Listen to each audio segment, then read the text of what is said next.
você for olhar assim, quem é direita e quem é esquerda nessa história? Cara, tem líderes de direita hoje no mundo que se subir ao poder, eu tenho medo. Você é o maior especialista do Foro de São Paulo do Brasil, né? Não sei se não vou rogar isso pra mim, mas tá aqui, né? O livro que eu tenho, né, sobre o Foro de São Paulo e a Pátria Grande. Hoje eu fiz um post com o professor Olavo, inclusive, falando sobre a questão do PT. Eu costumo dizer, Luan, que encarar o PT como um partido político é um erro. É o maior erro que as pessoas cometem. O PT, o partido político 13 ali da urna é um braço do PT. Um braço só. O PT é um povo com diversos tentáculos que assim, se estendem pela América Latina inteira. E busca apoio em diversos outros lugares. E quando a gente pega, por exemplo, a questão que envolve os morros no Rio de Janeiro. Aquilo ali tá virando um estado paralelo. Tá? Não chega a polícia, né? Não chega por quê? Porque durante a pandemia, o mesmo Fachin proibiu, através de uma canetada no STF, que a polícia subisse o morro por questões de saúde sanitária, pandemia, não sei o quê. Beleza. A polícia começou a circular de helicóptero. Também não pode. Então, assim, os morros do Rio de Janeiro é um enclave do crime. A polícia não pode subir o morro e não pode sobrevoar. O espaço aéreo é fechado para a polícia. Você tem noção disso? Muito louco, né? Não dá pra entender. E o que tá acontecendo? Você tem filmagens, a mídia não mostra isso. Você tem filmagens dentro dos morros do Rio de Janeiro de milícias sendo treinadas por guerrilheiros, adivinha da onde? Das Farc, do ELN, que são os mesmos grupos que entram aqui no Brasil, treinam, trazem o tráfico de armas, o tráfico de drogas, certo? E são os mesmos grupos que estão a serviço do cartel de Los Soles, que é comandado pelo Maduro. E o Trump tá tentando agora acabar com esse cartel. São os mesmos criminosos. E aí você vai pegar, por exemplo, as Farc. As Farc, coligada ao Foro de São Paulo, e inclusive, para quem lê meu livro, tem notas de rodapé interativa do Hugo Chávez falando de participação de líderes da Farc, Manuel Marolanda, entre outros, dentro das cúpulas do Foro de São Paulo. Agora eles escondem, mas continua ativo. Tem documentos da própria Farc sobre o Foro de São Paulo, vídeos do Chávez falando e tudo mais. E essa mesma Farc que recebia mesada da Odebrecht de $100 mil. Adivinha pedido de quem? Nossa, por mês ali? É? Caralho. $100 mil. A Odebrecht pagava as Farc. Tá documentado isso. Só que agora todas as provas do Petrolão, há um ano e meio, foram destruídas fisicamente. Fisicamente, tá? Fisicamente. A mando de quem? Chefe maior? Do Supremo. Aí você vai no Supremo, os juízes que estão lá. Vocês descartaram, né? Porque o processo acabou, então não tem mais que manter, a gente precisa eliminar. Tem vídeo dos HDs sendo destruído com furadeira. Caraca. Procurem na Revista Oeste que vocês vão encontrar de um ano e meio atrás. Então, percebe o tamanho do problema que a gente tá falando? Sim. Só que aí se você fica, o Haddad taxa, é um problema gigante. Não, Isso porque... é a ponta do iceberg, né? Isso é a ponta do iceberg. Olha o tamanho do problema, de como o Estado brasileiro está infiltrado por tudo isso. E dá para me colocar aqui no meio disso Rússia, China, a questão dos Estados Unidos. USA, né, que mandava dinheiro para cá também. Então, a USAID, ela eu tenho... É que eu nunca tratei disso, eu vou tentar ser bem simples aqui. Bater na USAID é um erro, na minha opinião. Porque a USAID, ela só foi parasitada. Entendi. Ela é um órgão bom, mas tem... Que foi parasitado com uma estrutura que já existe fora da USAID. Sim. Você tirar a USAID, tudo bem, é uma decisão dos Estados Unidos, tirou a USAID, beleza, acabou. Mas a estrutura que estava ali dentro, ela vai continuar existindo e atuando. Entende? Então, essa estrutura ela não vai mudar com a extinção da USAID. Né? Essa estrutura ela vai continuar existindo. Então, meu caro, se você quiser, eu posso falar, por exemplo, da questão do Brasil envolvida nisso, né? Olha só, nós temos todo mundo falando, mas o que o Trump está fazendo é um ataque à soberania do Brasil e etc. Será que é um ataque à soberania do Brasil? Quando tudo isso começou, falava-se muito da questão do Bolsonaro. E eu, particularmente, nas minhas análises, meus artigos, meus textos, eu estava falando, olha, a questão do Bolsonaro é importante, fora de dúvida, mas ela é entre diversos fatores. E o Brasil tornou-se uma ameaça à segurança nacional dos Estados Unidos. Eu fui chamado de louco porque eu disse isso. Eu fiz uma reunião com alguns jornalistas informal, encontrei com eles num evento, amigos da Gazeta, da Oeste, do Metrópolis e de outros, e eu falei, olha, gente, vocês aqui têm muito mais tempo de estrada do que eu, mas me permitam colocar aqui uma posição. A gente precisa deixar claro para o público que o que está acontecendo é que o Brasil se tornou uma ameaça à segurança nacional dos Estados Unidos. E, Luan, todo mundo ficou assim, tipo... Como assim, Como né? assim? Exatamente. No dia que saiu a sanção Magnitsky ao ministro Alexandre de Moraes, a Casa Branca soltou um documento, dando toda a justificativa diplomática.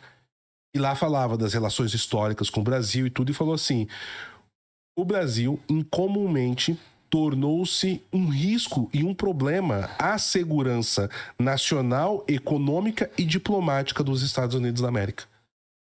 Estava ao vivo quando saiu esse documento. Aí eu falei, olha aí. Eu não tô ficando... Até coloquei o videozinho do Alborguete. Eu tô louco! Tô louco! Porque tava explícito. Tava explícito. E aí, você tem assim, ó, tem a questão do Bolsonaro que o pessoal tenta levar pra questão personalista. E não é.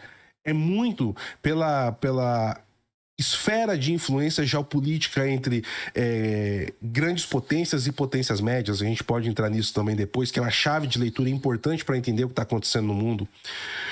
Ali tem a questão do tráfico de drogas, tem a questão do tráfico de armas, a influência chinesa, a perda das liberdades, a perseguição a cidadãos americanos, a perseguição a empresas americanas, os crimes cometidos pelo judiciário brasileiro dentro dos Estados Unidos da América. O Lula participando de desfiles de ditaduras, colocando broche de apoio à invasão da Ucrânia em 9 de maio em Moscou. Então, assim, são vários Alckmin com os líderes terroristas. Terroristas do Hamas. Todos já foram eliminados. Só sobrou ele. Se o CEP dele fosse lá no Irã, fosse lá no Oriente Médio, ele já tinha ido também. Né? Nossa, então o buraco é muito mais embaixo que estamos pensando, né, Paulo? Sim. Então, assim, e perceba como esses fatos eles vão se entrelaçando. E se você for olhar assim, quem é direita e quem é esquerda nessa história? Cara, tem líderes de direita hoje no mundo que se subir ao poder, eu tenho medo. Verdade. Mas e sim, então você é traidor, você não é direita verdadeira. Não, cara. Não é porque uma pessoa fala que é de direita que ela não é revolucionária. Sim. Sabe? Existem problemas sérios. E outra coisa, quando o cara tá no poder é outra coisa, né?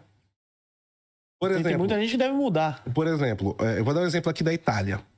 O Matteo Salvini, ele estava assim muito forte para vencer a eleição parlamentar, o partido dele, o Lega, né? Só que o Matteo Salvini, de repente, ele começou a perder espaço para Giorgia Meloni. E lá no PH Vox, um ano antes da Meloni virar primeira-ministra, a gente começou a falar, pessoal, fiquem de olho na Meloni, porque ela vai ser a próxima primeira-ministra da Itália. Não deu outra, ela foi. E se fosse o Salvini, seria péssimo. Mas do outro lado tem globalista ruim também, mas com o Salvini seria pior.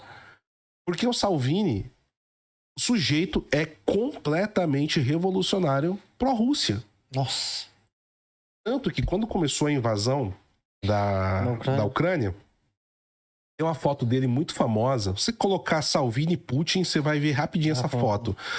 Tem uma foto dele na Praça Vermelha com uma camisa do Putin de coronel, da época que o Putin era coronel, estampada. Começou a invasão da Ucrânia. Ah, já coloquei, já viu aí, apareceu né? aqui, já. Pois é. Aí ele pegou, foi lá na fronteira da Polônia com a Ucrânia, né? Prestar condolências ao povo ucraniano, não sei o que e tal. Ele tava lá com a imprensa toda do mundo inteiro. Não, o cara da Itália aqui e tal. O prefeito da cidadezinha lá, vilarejo da Polônia, chegou com a camisa igualzinha. Mandou fazer uma camisa. Entrou no meio das câmeras da imprensa internacional e falou: Tó, veste aqui agora a camisa do Putin.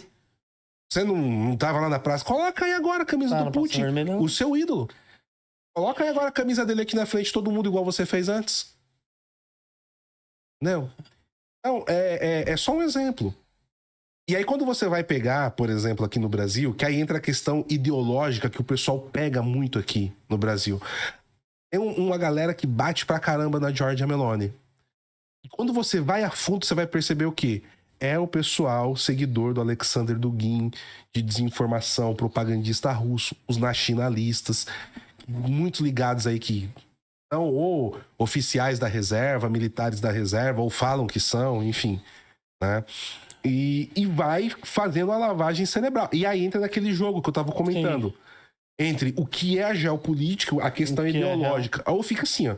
Aí a direita, ela fica só vendo a parte ideológica. Sim. E a grande mídia traz uma vertente ideológica menor, mas fica só olhando a questão econômica.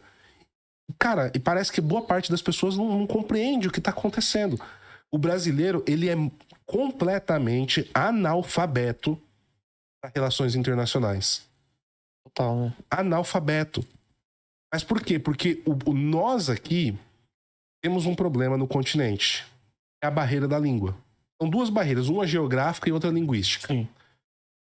Por quê? O Brasil, ele é um país costeiro. Se a gente pegar a densidade populacional do Brasil, você vai ver que está sempre ali a 200, 300 quilômetros da costa. Então, nós estamos todos virados para o mar.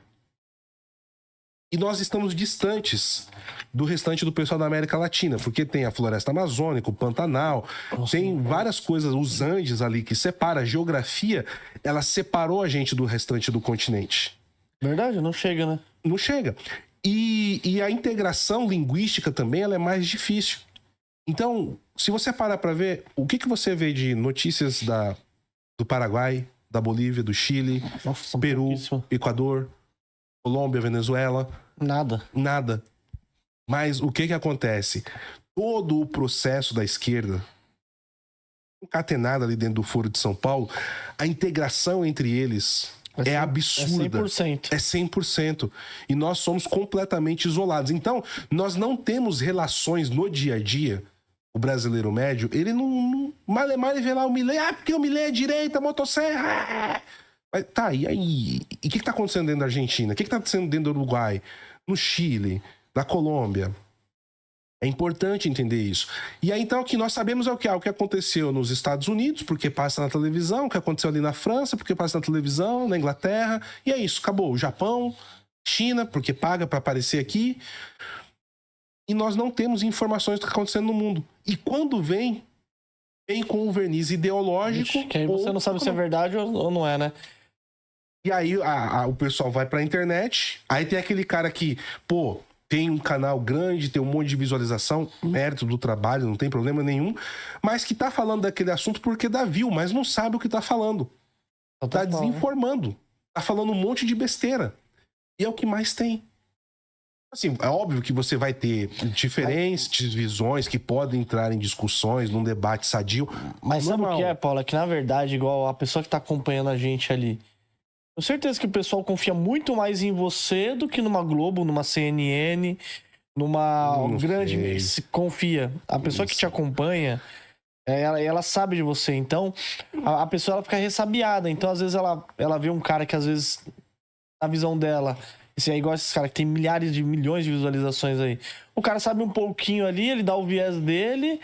E a pessoa confia mais nele do que numa Globo da vida, né? Sim.